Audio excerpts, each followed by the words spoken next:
Excellent English zone.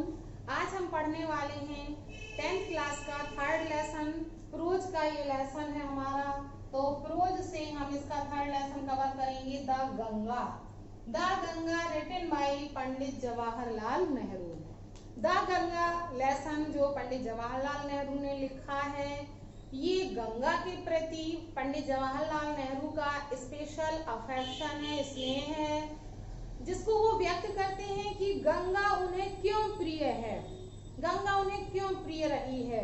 तो इसमें पूरा अपना बताते हैं, डिस्क्रिप्शन देते हैं कि गंगा नदी से उनका स्पेशल अटैचमेंट क्यों है। तो लेसन स्टार्ट होता है पंडित जवाहरलाल नेहरू के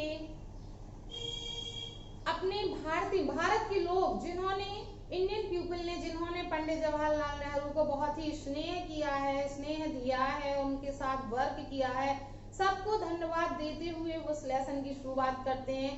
कहते हैं कि मैं उन सब का आभार व्यक्त करता हूँ जिन्होंने मुझे इतना प्रेम और स्नेह दिया है। बहुत सारे लोग थे जिन्होंने उनके साथ सफर किया है, यात्राएं की हैं और उनके साथ जीत और हार को शेयर किया है। उन सबका वो धन्यवाद देते हैं और कहते हैं कि मेरे पास शायद वो ऐसा कुछ नहीं है जिससे अफेक्शन को, स्नेह जैसी वस्तु को चुकाया जा सके। स्नेह को चुकाया नहीं जा सकता है, बस वो इतना ही इच्छा करते हैं कि जिस तरह से लोग उन्हें अभी तक चाहते रहे हैं, आगे के दिनों में ऐसा ही प्रेम स्नेह है उन्हें मिलता रहे।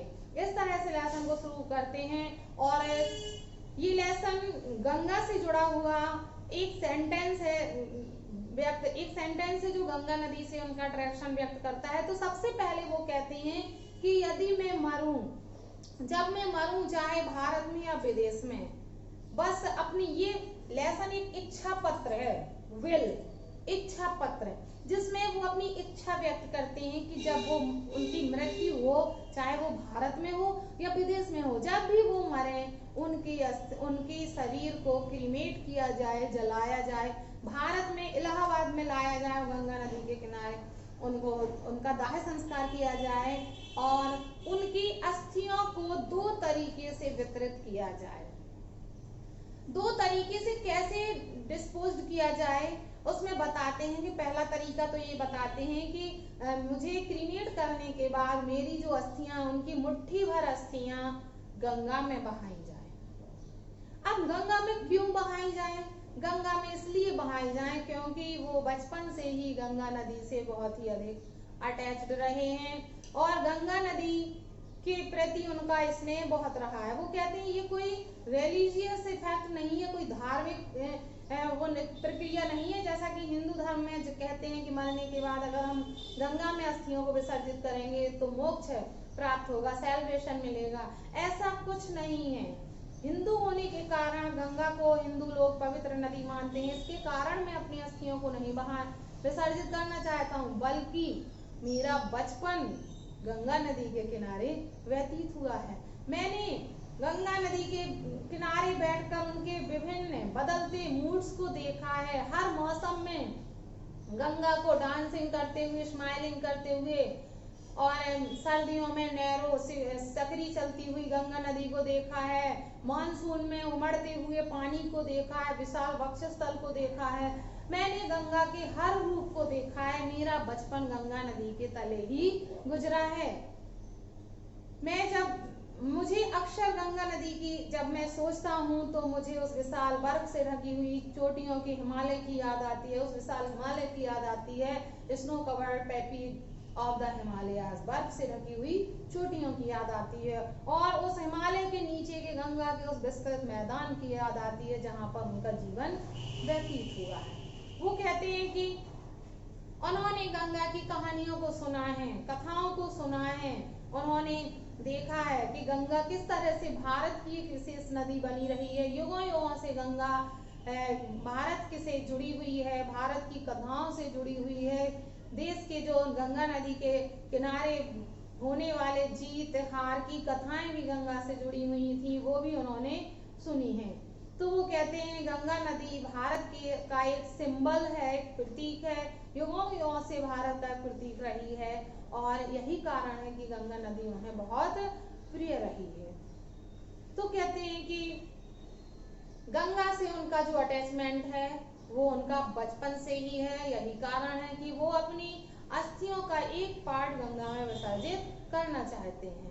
साथ ही वो यहाँ पर लास्ट पैराग्राफ में ये भी मेंशन करते हैं कि भारत में बहुत सारी ऐसी परंपराएं हैं जो बुरी हैं, जिसको मैं त्यागना चाहता हूँ। और मैं भारतीयों से भी कहता हूँ कि वो उन परंपराओं से दूर रहें जो उन्हें बाइंड कर देती हैं, जंजीरों में जकड़ लेती हैं और उनके डेवलपमेंट को रोकती हैं और उन्हें डिवाइड करती हैं, जाति पाति धर्म भेदभाव में डिवाइड करती हैं।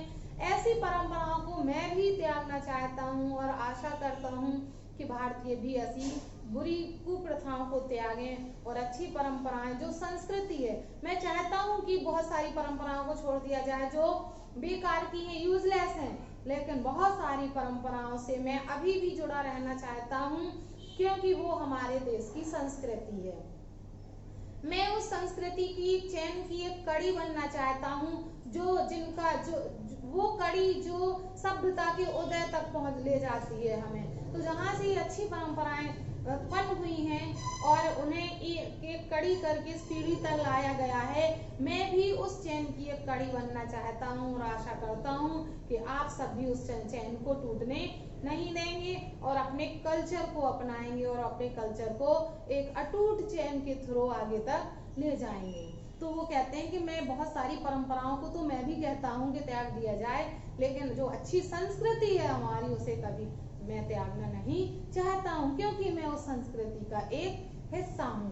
कहते हैं कि इसी संस्कृति के लिए मैं गंगा को अपना जो ट्रिब्यूट करता हूँ, मैं गंगा को श्रद्धांजलि देते हुए मैं ये कहता हूँ कि मेरी एक मुट्ठी भर अस्थियां गंगा में विसर्जित की जाएं और बाकी का जो बड़ा पार्ट है अस्थियों का, वो कहते हैं कि प्लेन में ऊपर ले जाया जाए हवा में और हवा से उन खेतों की मिट्टी में बिखेर दिया जाए जहां पर हमारे किसान मेहनत करते हैं, वर्क करते हैं। तो कहते हैं कि मैं अपनी शरीर के हिस्से, शरीर का जो की अस्थियां जो रहेंगी, अंतिम पार्ट है एक तरह से मृत्यु के बाद, उसे मैं भारत की धूल मिट्टी में मिला देना चाहता हूँ, जिससे कि जब वो गंगा नदी में विसर्जित हों तो जाकर महासागर में मिल जाएं, जिससे कि देश के कोने कोने में बिखर जाएं और हवा के थ्रू इस तरह से उड़ाई जाए कि देश की मिट्टी के में हमेशा के लिए मिल जाएं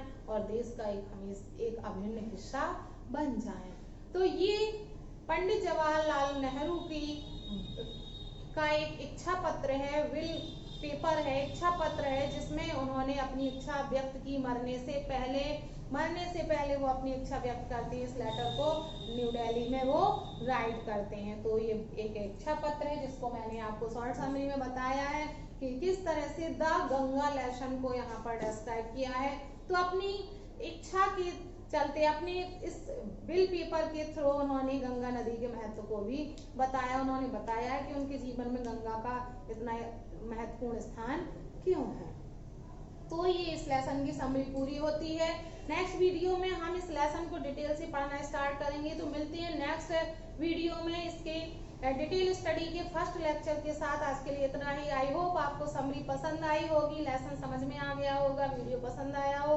वीडियो को लाइक करें और अगर आप मेरी चैनल पर नए हैं तो चैनल को सब्सक्राइब करें और अपने कोर्स पूरे करने का एंजॉय करें। Thanks for watching video.